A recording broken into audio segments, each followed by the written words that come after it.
Êxodo 14. Obrigado, Roberto.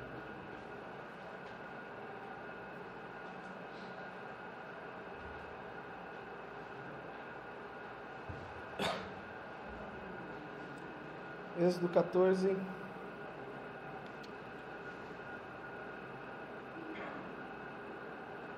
Perdão, do 13 ao 15.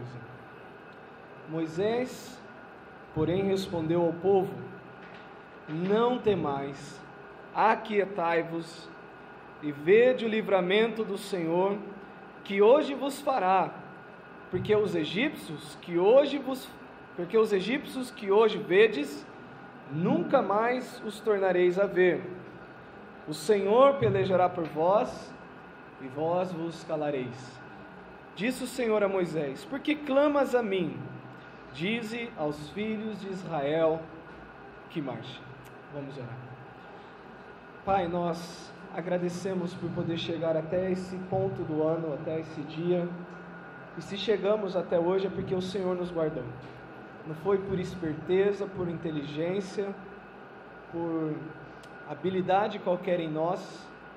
Foi porque o Senhor nos guardou, foi porque o Senhor nos preservou, e nós devemos reconhecer isso diante de Ti. Pedimos que, primeiramente, mais que o calor nos assole nesta noite, que não venha nos atrapalhar na meditação da Tua palavra. E segundo, que o Senhor fale a cada um de nós. Que se porventura alguém pensando em não caminhar mais, ou parar, ou jogar a toalha, que o Senhor hoje anime esta pessoa a continuar marchando por Ti e contigo. É isso que nós pedimos, em nome de Jesus. Amém. Pela graça de Deus, nós chegamos ao final de mais um ano e estamos aqui para celebrar e louvar a Deus por este favor. Por isso que houve a oportunidade para cada um poder testemunhar, cada um poder compartilhar o que Deus fez na vida de cada um de vocês neste ano. Talvez muitos de vocês estão terminando o ano melhor do que terminaram o ano passado. Talvez se você olhar, falar, bom, esse ano estou terminando melhor do que quando eu estava terminando o ano passado. Ou algum de vocês estão em uma situação pior do que terminaram o ano passado. Nós temos o fator positivo, em que alguns possam estar se alegrando porque estão melhor do que o ano passado, mas também nós podemos encontrar alguns, ou terem algum de vocês aqui em nosso meio, que na verdade estão pior do que o ano passado. Talvez hoje aqui nesse recinto exista um misto de alegria com tristeza. Um misto de alegria e alívio com tristeza e angústia por causa da situação de que muitos de vocês estão experimentando nesse final de ano. E a questão é que nós não podemos deixar de avançar, não podemos de parar e muito menos retroceder. O Senhor nos ordena que, marcha, pode trazer as águas, hoje vai ser pouco, tá? Isso é providência do Senhor. Se houve 2 aqui, é por providência do Senhor.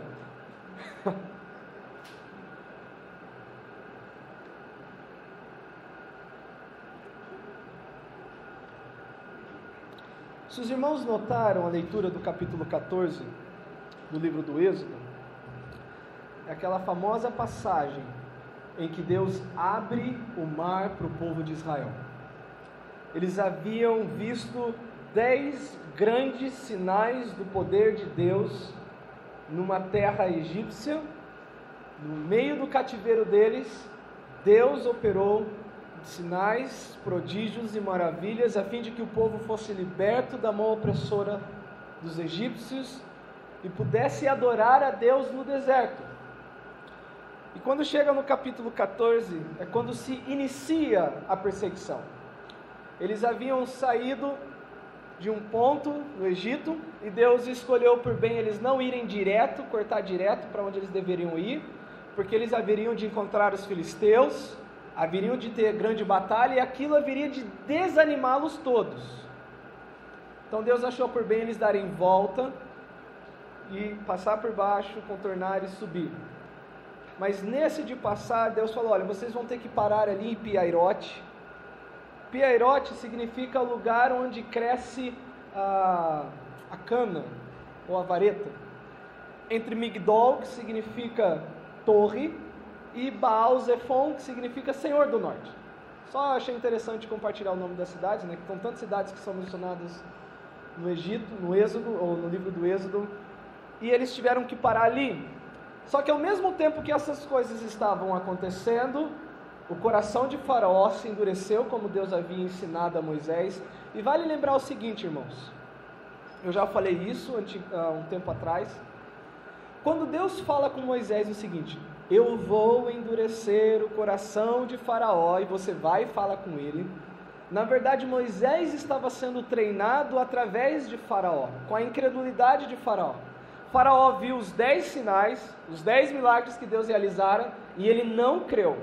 Ele não retrocedeu, nem com a morte dos primogênitos. Ele deu um alívio, mas ainda assim o seu coração se endureceu e ele perseguiu o povo de Israel. Sabe por quê? Porque lá no deserto, Moisés haveria de lidar com provavelmente 3 milhões de Faraó.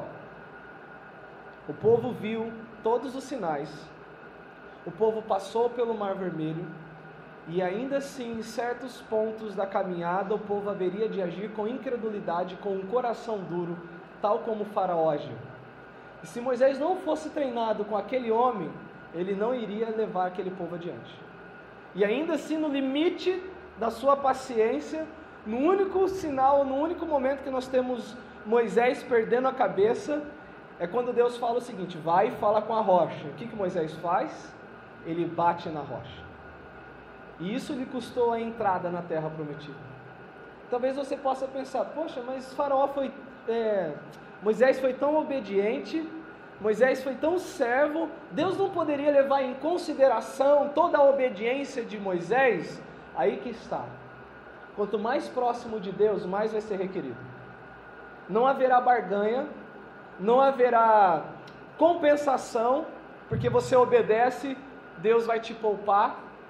Moisés, precisamente porque ele era uma das pessoas mais obedientes, precisamente isso que ele fez, ele não deveria ter feito. E isso lhe custou a entrada na terra prometida. E nesse texto que nós estamos lendo, há muita semelhança entre o povo naquela situação e vocês hoje. E a primeira coisa que eu gostaria de notar e de mencionar é que assim como Israel foi liberto do Egito ou daquela escravidão, nós também somos um povo liberto.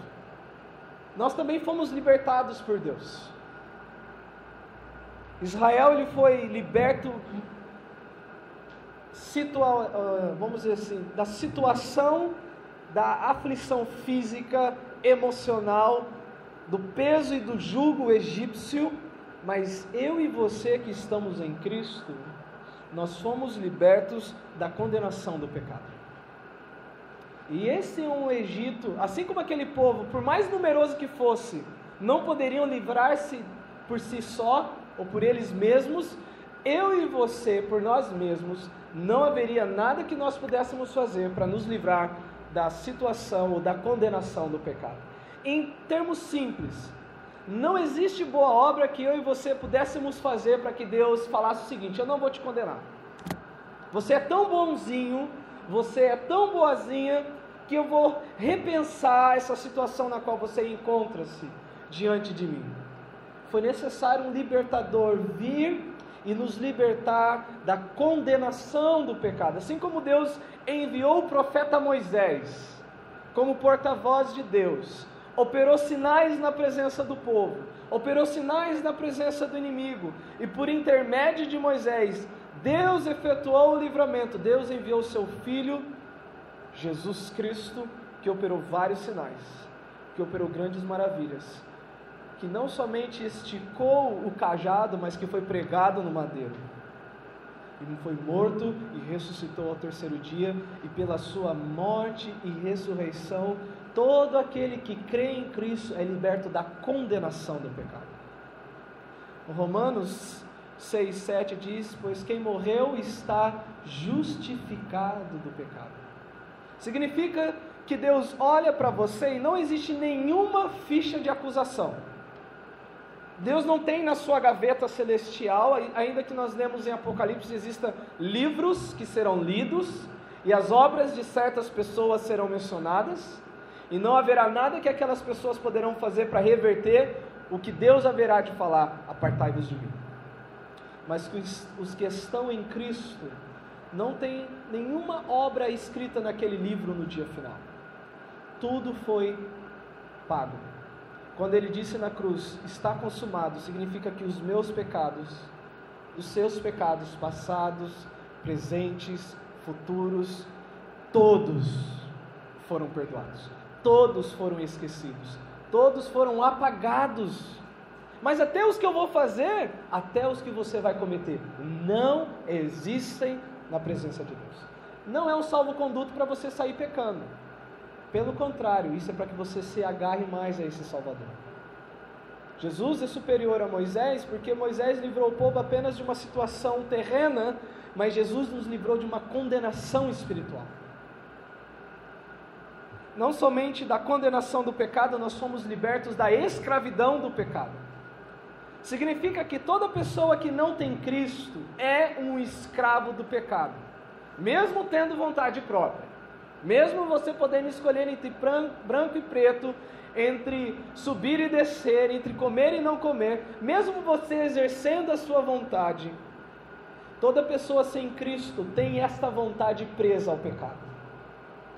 Significa que de tudo que você escolhe, você não vai poder escolher Cristo, porque o pecado te deixa longe dele.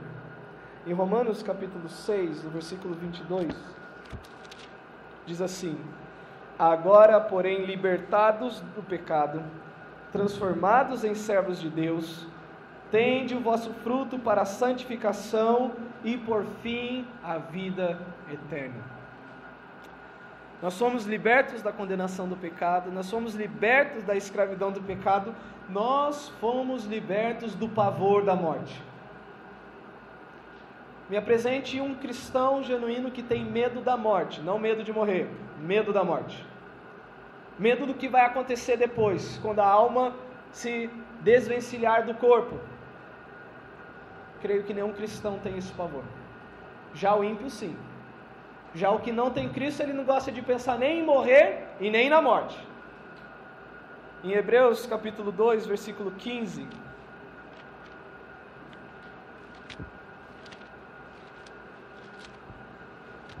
Hebreus capítulo 2, versículo 14 e 15.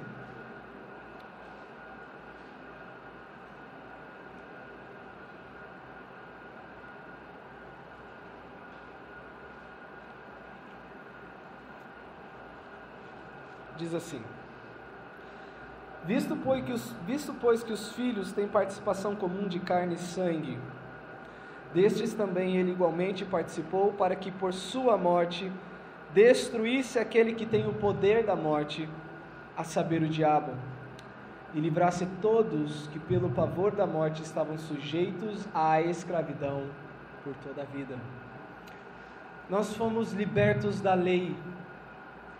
Você não está obrigado a cumprir a lei para ser justo diante de Deus. Você não está obrigado a guardar os 10 mandamentos para que isso resulte na sua aceitação diante de Deus. Mas isso não significa que nós não tenhamos nenhuma lei para seguir. Deus, ele imprimiu no nosso coração e na mente a lei dele, mas o dedo condenatório da lei não está mais sobre nós. A lei, ela veio para dar ao pecado o caráter de ofensa contra Deus. Então a lei diz que aquele desejo que você tem pelas coisas do outro, a lei chama de cobiça. E a lei define isso como um pecado. Aquele fato que aconteceu e você comunica de uma maneira diferente do que aconteceu, a lei chama de mentira. Aquela pessoa, aquela coisa, aquela situação que você tem por mais importante do que Deus, Deus chama isso de idolatria na sua lei. E basta pecar e basta escorregar em apenas um desses 10 itens, para fazer da pessoa digna do inferno de fogo. Por mais que você ouse na sua mente pensar, eu posso cumprir os 10 mandamentos e eu vou seguir os 10 mandamentos, no momento que você pecar em um, para Deus você pecou nos 10. E não há volta, e não há restituição, e não há nada que você possa fazer para recomeçar. E Cristo nos livrou disso. Visto que eu e você, desde quando nascemos, desde o nosso primeiro ato consciente de pecado, descumprimos a lei, Cristo, na sua obediência perfeita, obedeceu toda a lei de Deus. Cumpriu cada i e cada tio da lei de Deus. E isso é contado a nosso favor. De maneira que quando Deus olha para você que está em Cristo, Ele olha para você como alguém que nunca desobedeceu a lei dEle. Como nunca que quebrou nenhum dos mandamentos dEle. Não porque você fez isso, mas porque Cristo fez isso por você.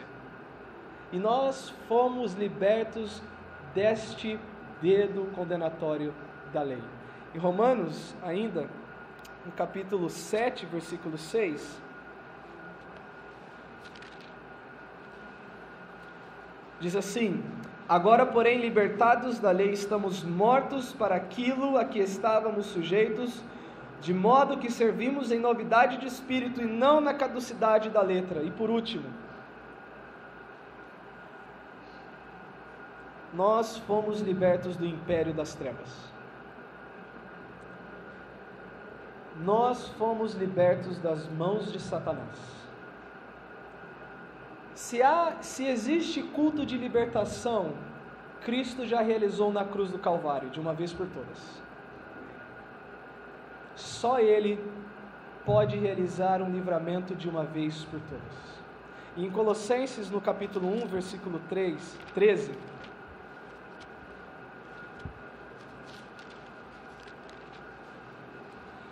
Colossenses 1,13, e hoje de manhã nós estávamos comentando sobre as traduções, e sobre como que no grego, a pessoa que lia no grego entendia com muito mais propriedade e força cada palavra, e aqui acontece o caso seguinte, quando nós lemos o versículo 13, e Ele nos libertou do império das trevas, e nos transportou para o reino do Filho do seu amor, a gente só pensa o seguinte, Ele fez algo, mas a ideia é que Ele fez algo completo, algo que vai durar para sempre, algo que não tem como refazer e não tem como desfazer, não tem como você voltar para o reino das trevas, não tem como, não importa o que você faça, não haverá de desfazer o que esse verso diz.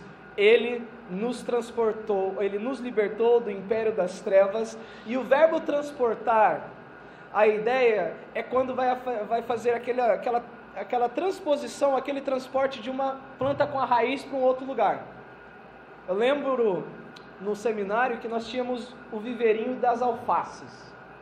Havia um mudeiro lá, havia uns quadradinhos de isopor, a gente plantava, alfaces crescia, aí depois nós tínhamos que transportar aquela mudinha para a horta maior, e tinha que ser com todo cuidado. Essa é a ideia do verbo transportar. Quando você foi salvo, Ele fez essa mudança de uma vez por todas. Você nunca vai voltar para a mão do reino das trevas, você nunca vai desfazer essa obra de amor que Cristo fez. E por causa disso nós podemos olhar para o povo de Israel e olhar para nós e dizer, assim como Deus libertou Israel, nós também somos um povo liberto por Deus. Israel foi liberto para adorar a Deus. Lembra qual foi o pedido de Moisés? Deixa que o povo vá, para que possamos adorar a Deus no deserto. E você foi liberto de tudo isso que nós tratamos até agora, para que você possa adorar a Deus, para que você possa ter comunhão com Deus. 1 de Pedro 2,9 é um texto bem conhecido. Vós, porém, sois raça eleita, sacerdócio real, e o sacerdote ministrava a adoração na presença de Deus. Nação santa, povo de propriedade exclusiva de Deus, a fim de proclamardes as virtudes daquele que vos chamou das trevas para a sua maravilhosa luz. Uma outra característica que nós podemos notar com o povo saindo do Egito é que não somente eles eram e são um povo liberto, e nós também somos, mas assim como Israel foi um povo perseguido e odiado naquele momento, nós também hoje somos um povo perseguido e odiado. Assim como o inimigo, mesmo não tendo mais poder sobre cada um dos filhos de Israel, eles não deixaram até o fim da vida deles de perseguir a Israel. Ainda que estejamos contemplando um cenário de livramento, nós podemos notar a fúria do inimigo de Deus e de seu povo. Nós falamos de várias coisas no passado aqui: condenação, escravidão do pecado, do dedo condenatório, do poder de Satanás, do pavor da morte. Nós fomos libertos disso tudo. Israel naquele momento não estava no Egito, estava caminhando como um povo livre, mas ainda assim estava sofrendo perseguição. Ainda que o povo não estava mais sofrendo com o peso do trabalho forçado, nem com o estalar do chicote dos seus algozes, eles ainda estavam suspirando as ameaças dos egípcios. Em Êxodo 14, versículo 9, olha o que é dito. Êxodo 14, 9: perseguiram-nos os egípcios todos os cavalos e carros de Faraó e todos os seus cavalarianos, e o seu exército os alcançaram acampados junto ao mar, perto de Piairote, defronte de Baal-Zefon. Nós estamos livres do inferno, mas ainda sofremos as ameaças de Satanás. Em 1 de Pedro 5,8 diz: sede sóbrios e vigilantes, o diabo, vosso adversário, anda ao derredor como leão, buscando alguém a quem possa devorar. Você está livre dele, mas ele está ao seu redor. Ele está ao seu redor, ele está ao derredor, melhor dizendo, porque ao nosso redor, de acordo com os Salmos, o anjo do Senhor acampa ao redor dos que o temem. A ação do anjo do Senhor depende do seu temor a Deus. Tem muita gente que dá uma machadada no texto. O anjo do Senhor acampa ao redor e esquece dos que o temem. Assim como Romanos 8:29, todas as coisas cooperam para o bem, mas só daqueles que amam a Deus. Só dos que amam a Deus. É exclusivo. O anjo do Senhor só está ao redor dos que o temem. Por último, nós somos um povo liberto, como o povo de Israel foi. Nós somos um povo perseguido e odiado, como o povo de Israel foi. Nós somos um povo protegido por Deus, tal como Israel foi. Ainda que passemos por todas essas dificuldades e angústias, nós podemos marchar e avançar porque somos guardados por Deus. A bênção da presença de Deus é que nela também nós desfrutamos do poder de Deus. O povo estava protegido por causa da presença de Deus. Êxodo capítulo 13, olha o versículo 21 e 22. Êxodo 13, 21 e 22. O Senhor ia diante deles durante o dia, numa coluna de nuvem. Por quê? Eles estavam no deserto. E eu não sei quem mais teve a oportunidade de viajar para Israel aqui, além do Gleison. Ninguém? Não sei se alguém aqui... Mas a gente está no Rio de Janeiro, né? Semana passada disse que Guaratiba deu sensação térmica de 55 graus. Mas a ideia da nuvem não é somente para que eles pudessem ver, mas era para poupá-los do calor. A nuvem cobria todo o acampamento. E durante o dia, o calor do sol não lhes molestava por causa da nuvem. E o texto continua dizendo: para os guiar pelo caminho, e durante a noite numa coluna de fogo. E diz que no deserto as temperaturas elas oscilam bruscamente, absurdamente. Há um calor infernal de dia e um frio terrível à noite. Fora os animais peçonhentos que rastejam na areia.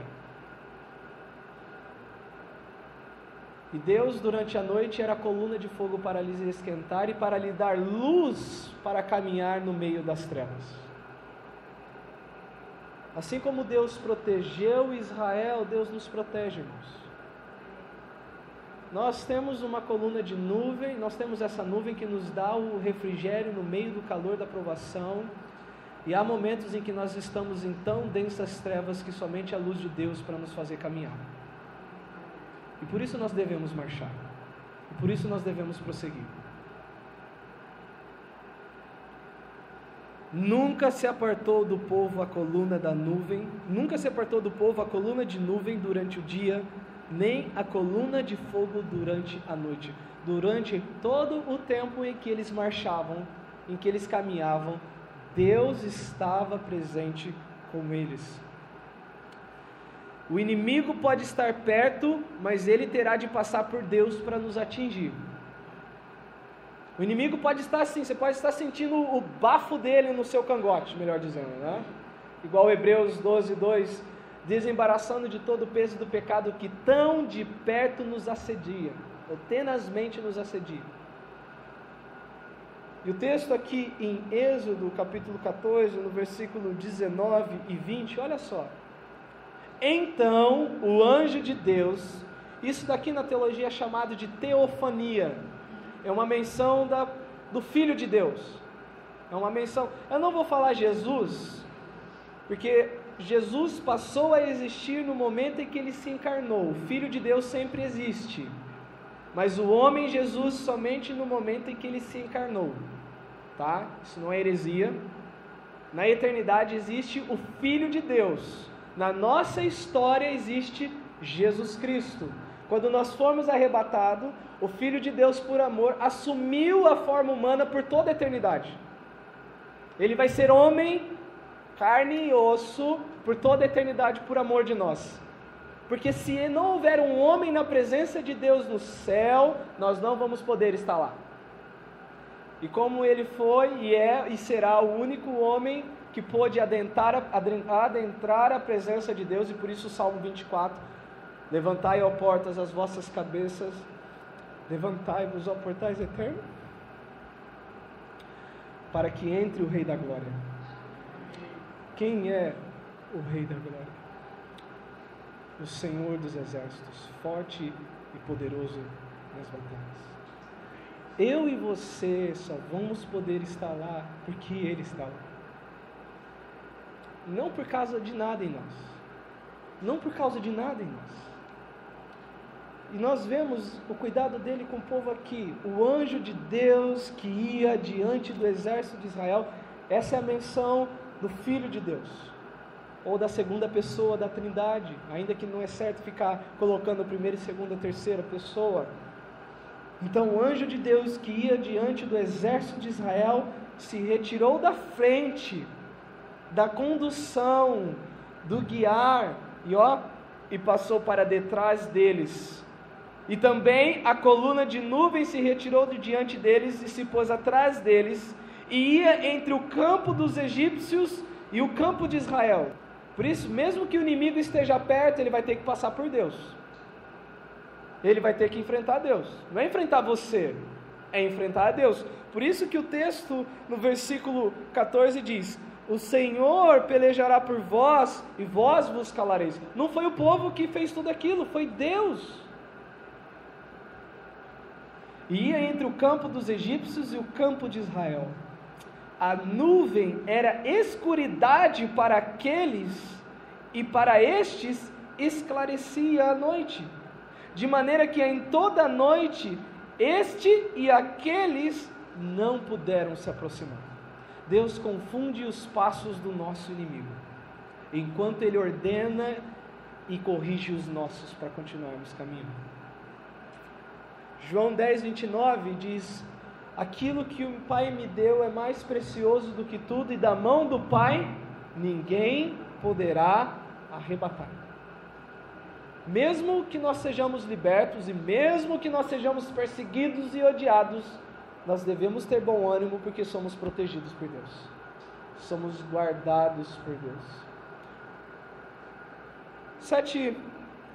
7 aplicações de toda essa história para esse início de ano que cada um de nós vamos ter pela graça de Deus, se Ele permitir. Primeiro, estar com Deus e andar com Deus neste mundo, neste deserto, significa ao mesmo tempo sempre correr riscos por causa do seu nome, mas também desfrutar do seu poder em nos livrar do mal e a sua presença nos confortar e nos guiar e nos direcionar a todo tempo. Este mundo, o deserto de Israel passou, tipifica o mundo que nós estamos, árido, sem vida, hostil, inimigo dos filhos de Deus. E mesmo nessa caminhada, por causa do nome de Deus, significa que nós vamos correr perigos, mas ao mesmo tempo Deus sempre estará conosco. Uma segunda questão que nós podemos mencionar é: Deus sabe quais são as provas e lutas que podemos suportar e experimentar. Se você está experimentando algo difícil agora, pode ter certeza que Deus já está te poupando do insuportável. Se você está experimentando algo difícil agora, pode ter certeza que Deus já está te poupando do insuportável. Sabe por quê?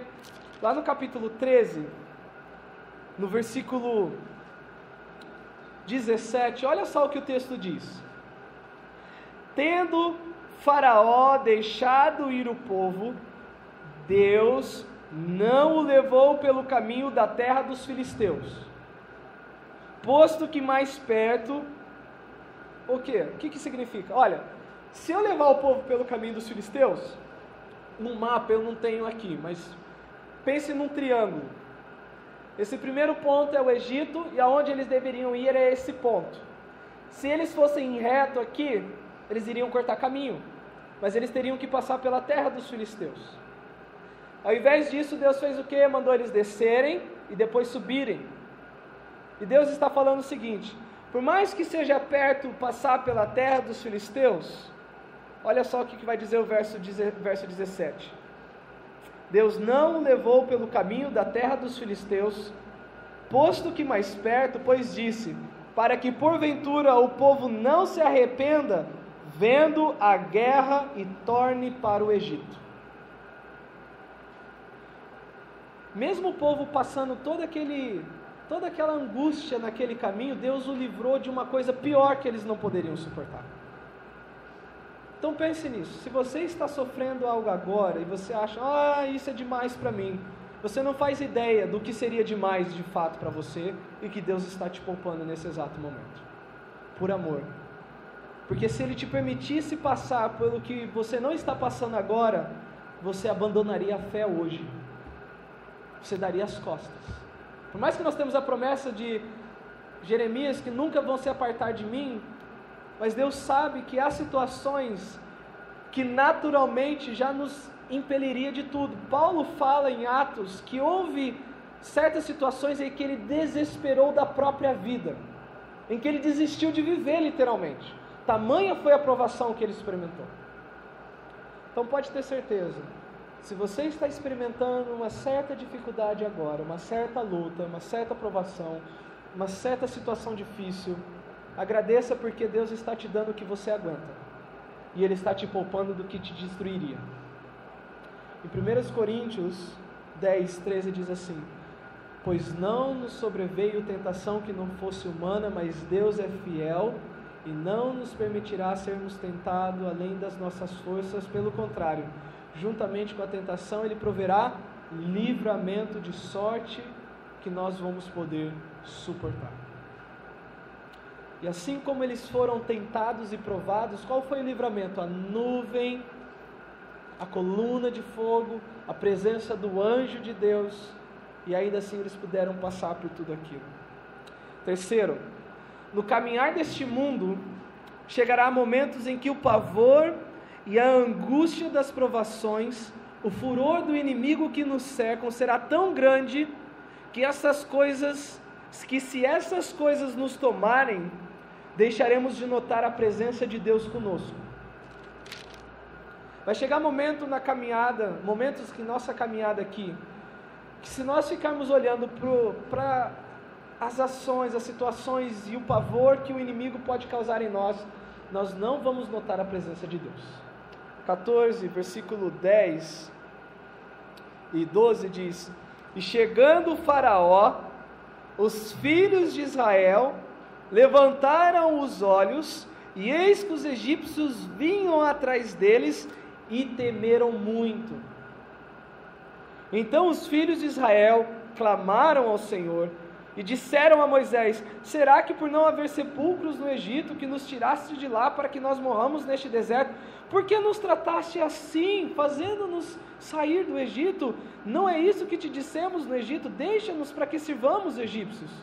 Pois melhor nos fora servir os egípcios do que morrermos neste deserto. O pavor parece que cegou eles para o versículo 19. Então o anjo do Senhor que ia adiante.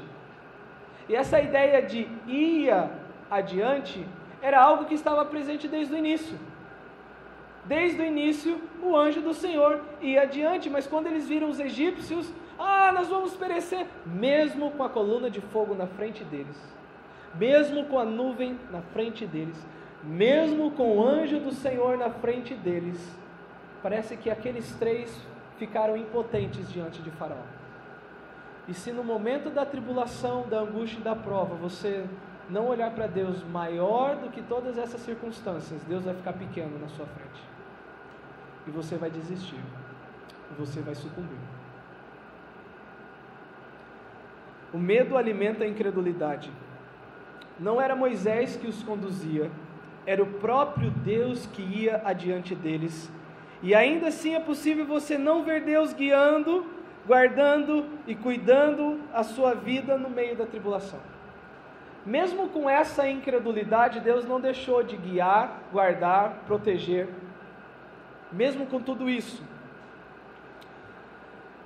duas razões por que nós devemos marchar em 2015. Primeiro, porque Deus nos chama a nos aquietarmos e não tememos e contemplarmos o livramento que Ele, no tempo dele, nos dará. Versículo 13. Moisés, porém, respondeu ao povo: não temais, aquietai-vos e vede o livramento do Senhor que hoje vos fará, porque os egípcios que hoje vedes, nunca mais os tornareis a ver. O segundo motivo pelo qual nós devemos marchar e continuar caminhando com Deus em 2015 é o versículo 14. O Senhor pelejará por vós, e vós vos calareis. Diga aos filhos de Deus que congregam na freguesia que marchem. Eu estou tomando o papel de Moisés nessa noite, como profeta de Deus, não como que vai dizer o que vai acontecer no futuro, mas como porta-voz da palavra de Deus. Diga aos filhos de Deus que congregam na freguesia que marchem, pois vocês estão sendo guiados por mim, tal como o povo, agora eu falando, porque vocês não estão sendo guiados por mim, João Vitor,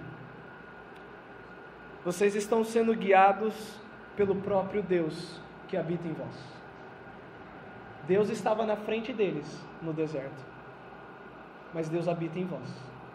Vocês são selados pelo Espírito Santo de Deus. E eu quero terminar lendo o versículo 31 do capítulo 14. E viu Israel o grande poder que o Senhor exercitara contra os egípcios, e o povo temeu ao Senhor e confiou no Senhor e em Moisés, seu servo. A única diferença desse versículo é que nós devemos confiar agora somente em Cristo. Nos últimos dias, Deus falou aos pais através dos profetas, mas hoje Ele nos fala através do Filho. Então somente confie em Cristo, nem em mim. Confie em Cristo, ouça o Filho, sejam sensíveis à voz do Espírito Santo, mas em momento algum pensem em retroceder, porque Deus é convosco. Vamos orar. Pai, obrigado por este ano, obrigado pelo esse último sermão neste ano com o teu povo aqui. Ajuda-nos a marchar a despeito de todo o levante do reino das trevas, mesmo com muitas situações que tendem a nos desanimar em casa, fora de casa ou até na igreja, ajuda-nos com que caminhamos, contemplando o Teu Filho que vai adiante de nós, o capitão da nossa salvação, o apóstolo das nossas almas, o sumo sacerdote, nosso representante diante de Ti. Não nos deixe tirar os olhos dele, olhando firmemente para o autor e consumador da fé, Jesus. Nós vamos caminhar para a glória do Teu nome, até que nós possamos entrar nas Tuas benditas promessas de estarmos eternamente com o Senhor. Abençoe o nosso tempo de comunhão dessa noite, nosso tempo de confraternização. E desde já eu também agradeço pelo alimento, por cada um que pôde participar. Obrigado a Deus, porque o Senhor nos sustentou durante esse ano todo. Em nome de Cristo. Amém. Deus abençoe e até a próxima, se assim o Senhor nos permitir. E todos estão intimados a participar do nosso tempo de comunhão lá atrás. Deus abençoe.